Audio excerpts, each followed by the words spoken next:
what different criteria would you choose to classify people that you meet often?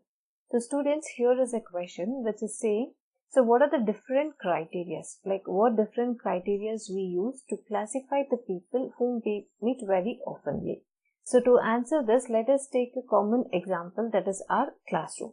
So how we classify the students in a classroom?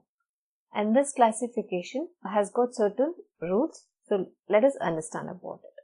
Now to classify a class of 40 students, suppose let us consider there is a class who's got 40 students in it. Now the initial first criteria to classify will be based on the gender.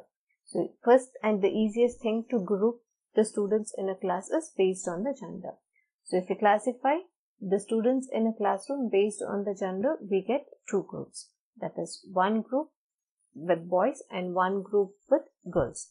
Now suppose there are 20 boys and 20 girls in the classroom. Further, if we have to group them, then the second rule what we can include is classify the students based on the names.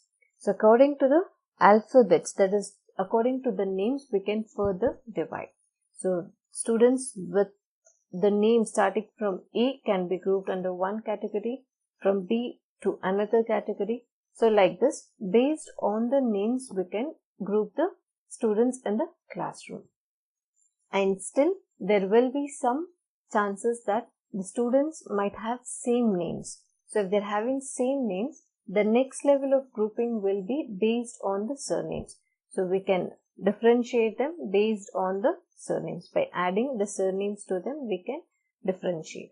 So this will be the next level of grouping.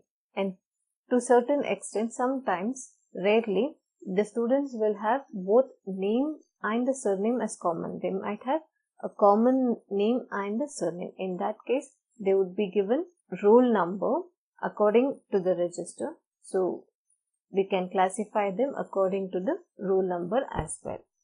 So this is how with just 40 students, we could classify up to 4 to 5 levels. So first we started with the gender and then we started with the names starting with the letters. So if they have same names, they were classified based on the surnames, and if they still have the same common surnames, they were grouped based on the roll numbers. So we can create a hierarchy to classify the people whom we know.